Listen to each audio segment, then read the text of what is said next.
Merci de nous rester fidèles, mesdames et messieurs. Bonsoir. Au sommaire de l'actualité de ce mardi, affrontement meurtrier de Tambacounda.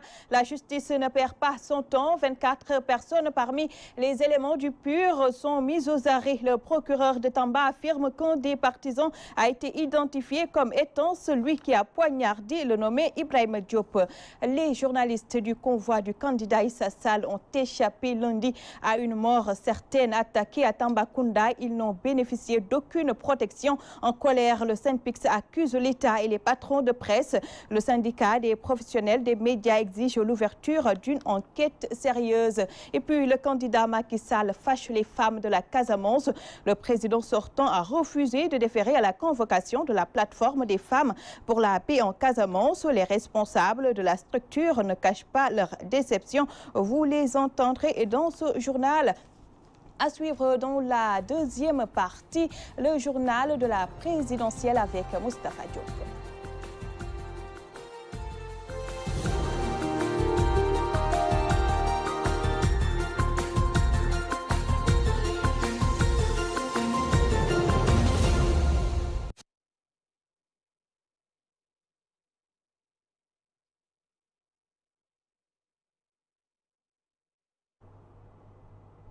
Merci de vous joindre à nous. Affrontement meurtrier de Tambacounda. 24 personnes, dont un chauffeur et des éléments de la sécurité du candidat Issa Sall, mis aux arrêts. Ils ont été désarmés, déshabillés et fouillés dans la brousse de Kidira avant d'être conduits à Tambacounda. Face à la presse ce mardi, le procureur a fait le point sur l'enquête d'Emba Traoré que nous écoutons au micro de Alassane Diallo. La victime, militant de Benno Bokk Yakaar, a été identifiée sous le nom de Ibrahim Diop, âgé environ de 30 ans. Les premiers renseignements obtenus laissaient apparaître que l'incident serait né d'un sabotage tenté des affiches de Benno Bokk Yakaar par les militants du PUR. Dans la riposte, une échauffourée est survenue au cours de laquelle le nommé Ibrahim Diop a été mortellement poignardé. Aussitôt informés, nous avons instruit les éléments du commissariat urbain de Tambacounda d'ouvrir une enquête et d'obstruer toutes les artères de la ville. Les mises en cause seraient identifiées comme étant un des membres de la sécurité du candidat du PUR. Malheureusement, profitant du tumulte causé par la révolte des jeunes de la localité, le dit convoi emprunté la bretelle reliant le quartier Afia à celui d'abattoir pour se soustraire au barrage établi.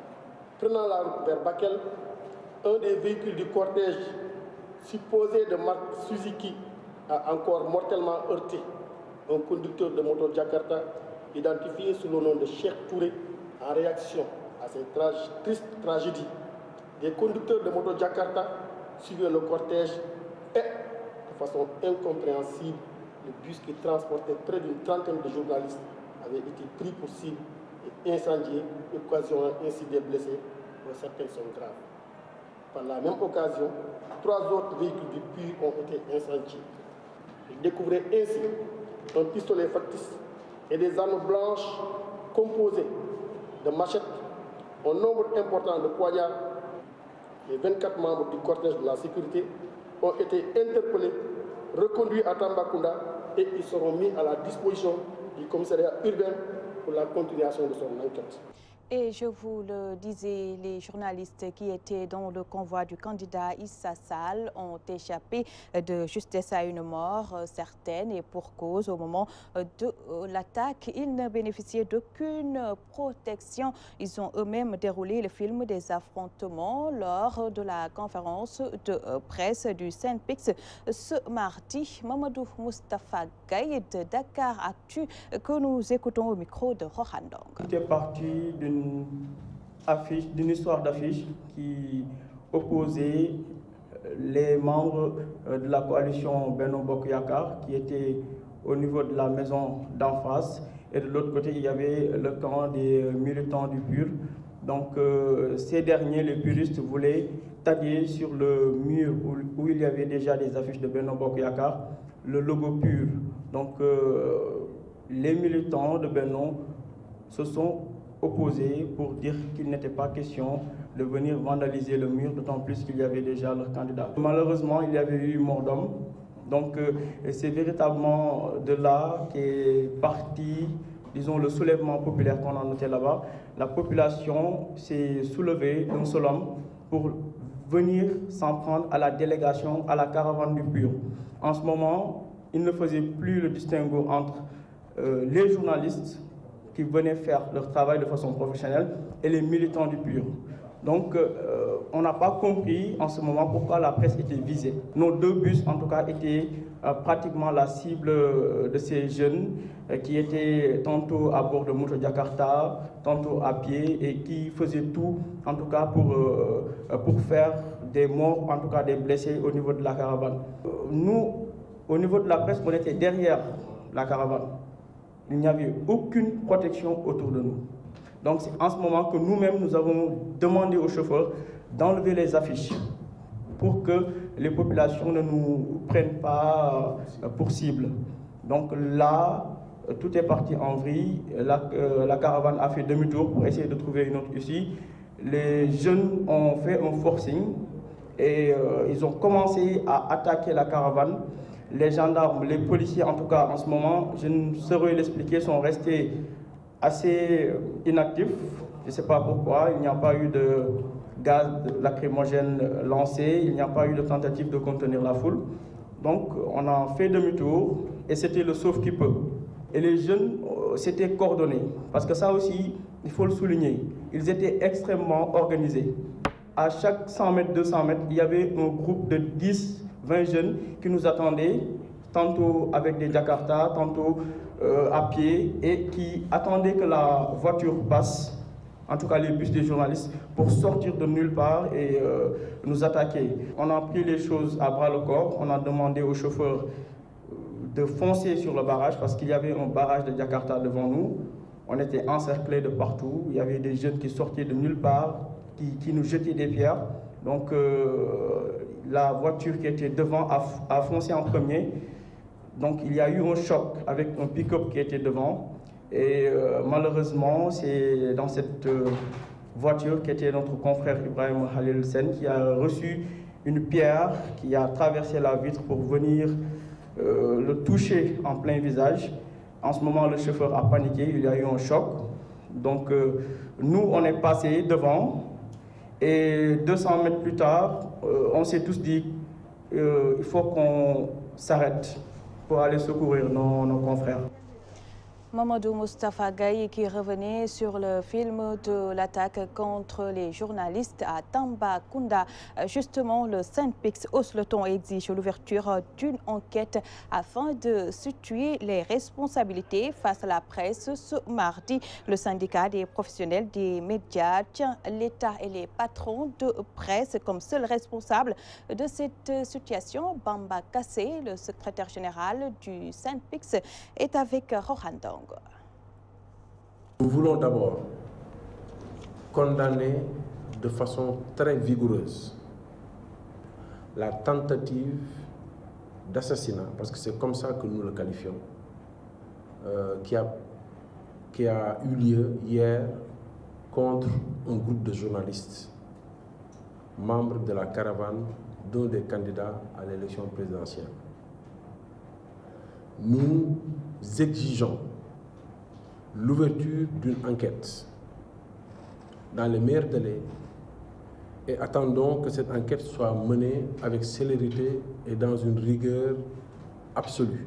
À toutes fins utiles, nous nous mettons à disposition pour porter plainte éventuellement. Nous exigeons que les véhicules de ces journalistes-là, que ce soit des minibus ou des véhicules particuliers, qui font partie de ces caravanes-là, fassent l'objet de la part des forces de défense et de sécurité d'une attention toute particulière afin d'assurer la sécurité des hommes des médias qui suivent les candidats. À l'intention des équipes de campagne qui coordonnent les activités de ces journalistes-là, nous leur demandons d'enlever des bus et autres véhicules destinés à la presse, d'enlever tout signe distinctif qui les rattache à ces états-majors de partis politiques. Et qu'en lieu et place, qu'on mette l'inscription presse sur ces véhicules-là. Aux rédactions qui ont envoyé ces journalistes-là sur le terrain, nous leur rappelons que la prise en charge des journalistes est de leur ressort exclusif, qu'ils n'ont pas à envoyer des journalistes comme ça dans le tas sans leur assurer un minimum qui puisse leur permettre de faire face aux dépenses quotidiennes. Parce qu'il nous est revenu que certaines rédactions ont envoyé des reporters sans le sou. Et là, ils les laissent donc à la merci des états-majors politiques.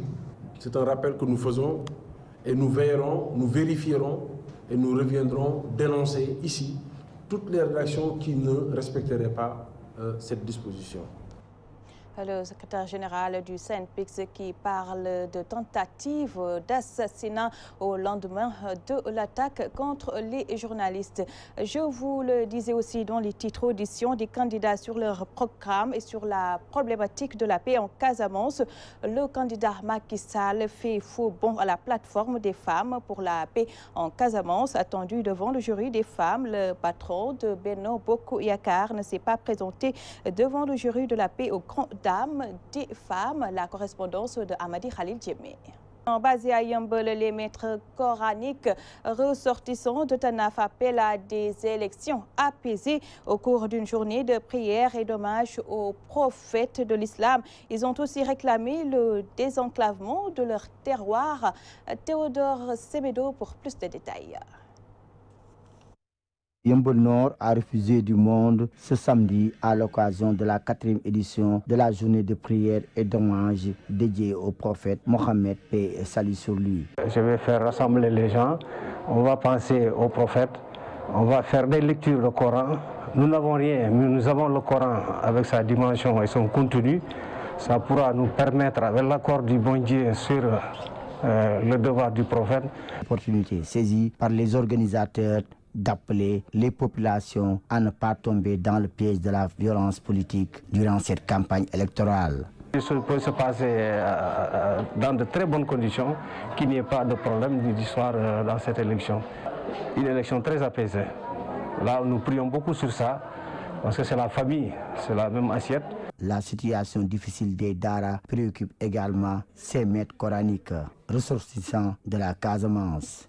Pour les Dara, l'État il va, comme on l'entend, subventionner. Nous, les pauvres, qui veulent travailler pour la religion, c'est-à-dire enseigner nos enfants, nous n'avons pas les moyens pour payer les marabouts. Et les marabouts, ils veulent bien enseigner aussi, ils n'ont pas les moyens. L'enclavement, l'accès difficile à l'électricité et aux soins sanitaires pour les ressortissants de Tanaf préoccupe également ces maîtres coraniques. Nous avons nos femmes qui sont là pour les accouchements, les acheminer à Sédhiou, il y a problème. Une dame qui est là dans le travail, il n'y a pas un médecin. L'État fait la lumière dans la zone. Et ce que j'ai dit, ça c'est dit que clair, ce que j'ai dit là, c'est pas de la police, c'est rien du tout que pour donner la bonne vision à l'État, de nous aider, que la population a besoin de l'autre coup de main. Un centre comme Tanaf, qui est à Carrefour de 5 branches. Je veux dire que vous quittez Tanaf sur la route du sud. Ziguinchor Tanaf, c'est un carrefour. Tanaf Sédhiou, carrefour. Tanaf Kolda, carrefour. Tanaf Faring, carrefour. Tanaf Djidaji, carrefour. Ce village-là, c'est un passage pour les habitants de la Guinée-Bissau. Donc il doit y avoir un hôpital, pas à la disposition de la population. Quand tu es arrivé au carrefour, il faut signaler à Sédhiou que nous venons pour passer à Tanaf. Et c'est souvent les besoins de l'administration que le BAG est là en fonction. Si le préfet ou le gouverneur est passé dans la zone de Pakao, arrivé à l'embarcadère, il faut attendre. Ces maîtres coraniques ressortissants de la Casamance espèrent tout de même que leurs doléances seront prises en compte par les futures autorités étatiques. Théodore Semedo, Yeumbeul Nord, Walfadjri. Reparlons de l'audition des candidats sur leur programme et sur la problématique de la paix en Casamance. Le candidat Macky Sall fait faux bond à la plateforme des femmes pour la paix en Casamance. Attendu devant le jury des femmes, le patron de Benno Bokk Yakaar ne s'est pas présenté. Les explications à Ziguinchor de Amady Khalil Djembe. La plateforme des femmes pour la paix en Casamance n'est pas du tout contente de l'attitude du candidat du Benno Bokk Yakaar. Macky Sall n'a pas été soumis à l'audition des femmes de la Casamance engagées pour le retour définitif et durable de la paix. Dans la partie sud du Sénégal, des femmes qui ont attendu ce lundi plus de 4 heures d'horloge devant la gouvernance de Ziguinchor pour enfin être édifiées que l'audition n'aura finalement pas lieu. Le motif soulevé par le cabinet du président candidat ne satisfait point ces femmes qui ont tenu ce mardi à le dénoncer à travers une déclaration. Madame Fatou Gueye Cissé a porté leur parole. Le lundi, c'était au tour du président Macky Sall. On avait retenu également de le rencontrer à l'instar des 2 autres candidats à la gouvernance. Et nous avons fait le pied de grue au niveau de cette gouvernance pendant 4 heures de temps. Nous avons été étonnés d'apprendre que nous ne pourrons pas être reçus en audience par le président de la République, son Excellence Macky Sall, pour la bonne et simple raison que son cabinet n'était pas au courant de cette audience. Ce qui nous a vraiment mis dans tous nos états. Nous savons combien ce problème-là est important et capital même, je dirais, non seulement pour les populations de la Casamance, mais également pour les populations du Sénégal en entier.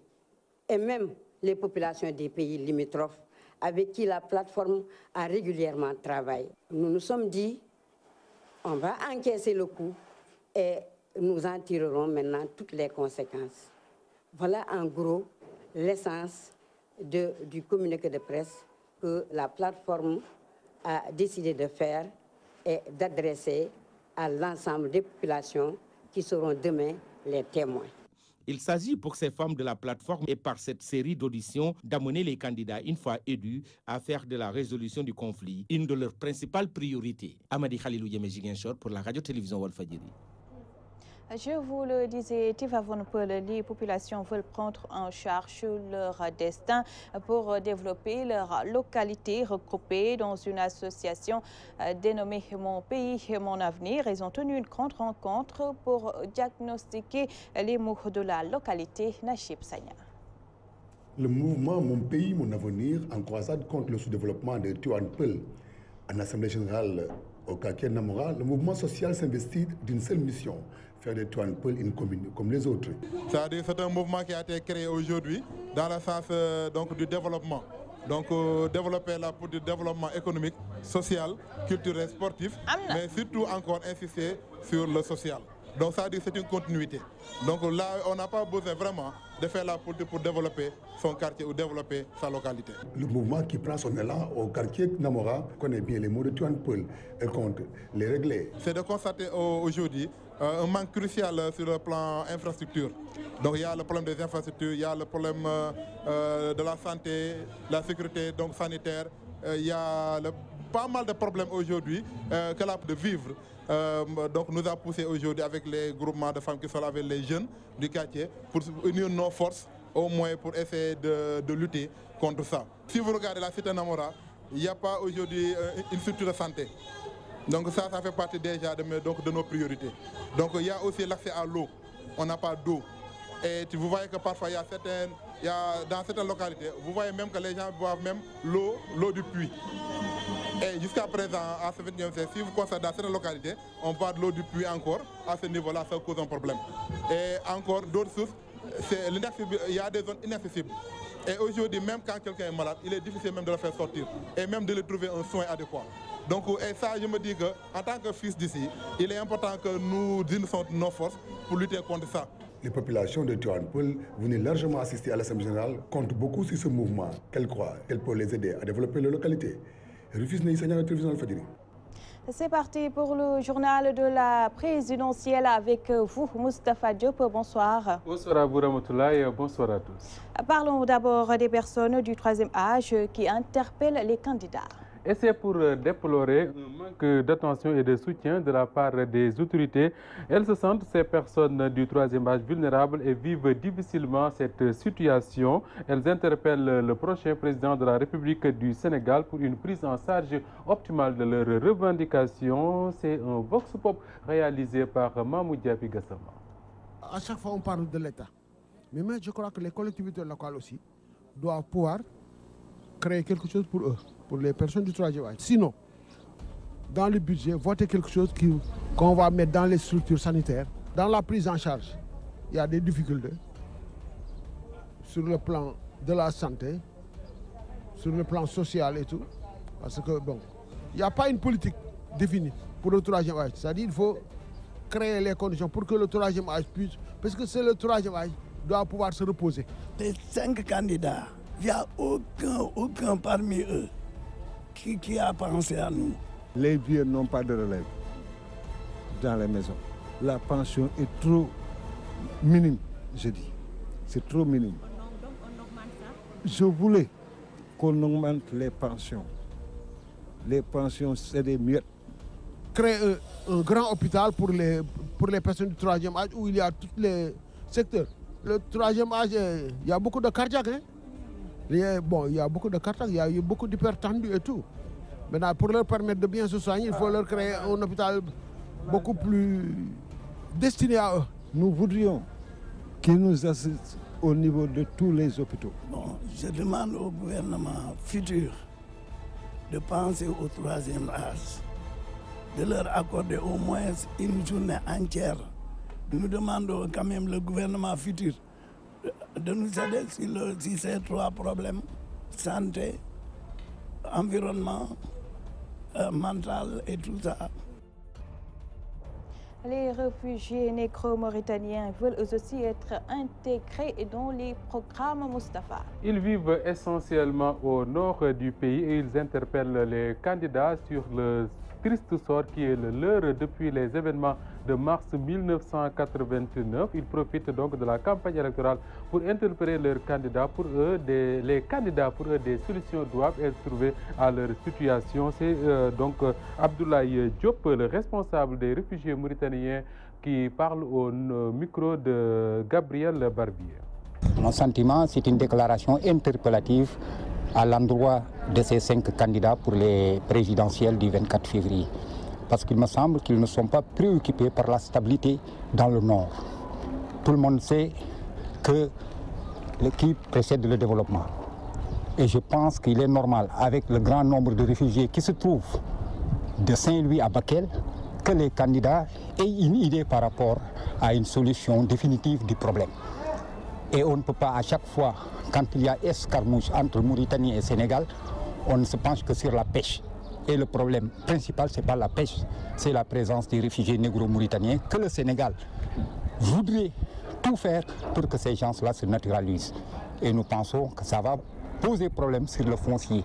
Parce que ces gens, quand ils prennent la nationalité sénégalaise, il faut des accompagnements.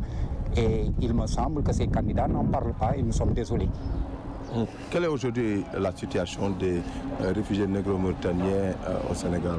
Comme toujours, vous savez qu'à chaque fois, ils n'ont jamais fait un recensement exhaustif pour connaître le nombre. Mais ce que je peux en dire, c'est qu'on est plus de 30 000 dans la vallée. Et nos enfants qui sont nés ici au Sénégal détiennent des cartes d'identité sénégalaises. Et je pense qu'il urge que le Sénégal... Direction Sédhiou Moustapha Diop, où le maire de Diamalakel est accusé d'avoir détourné des fonds de campagne. À l'origine du conflit, Ramatoulaye, vous l'avez dit, les fonds destinés à la campagne de la coalition Benno Bokk Yakaar et que le maire est accusé d'avoir détourné pour la réparation de son véhicule personnel. Les interrogés, le concerné, nie les faits. C'est donc un reportage de Lamine Bayo. Rien ne va plus dans la commune de Diamalakel. Les militants de Benno Bokk Yakaar s'entre-déchirent pour les fonds destinés à la campagne.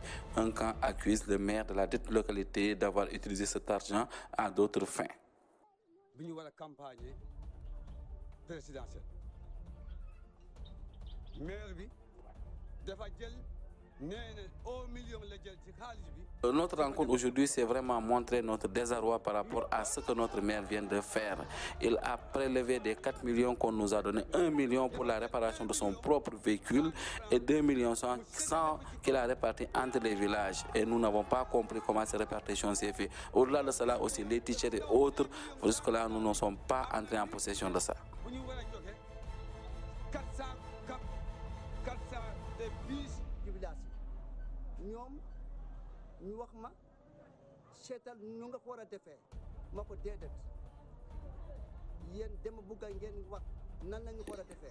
J'ai convoqué une rencontre au cours de laquelle tous les responsables ont pris part, jeunes, garçons, vieux. Je leur ai dit que qu'est-ce qu'on va faire? On m'avait demandé qu'on trouve des véhicules pour vraiment qu'on puisse faire la campagne. Compte tenu de cela, en les places de louer des véhicules, j'ai pensé qu'il fallait réparer mon véhicule et le mettre à la disposition vraiment du comité de la commission.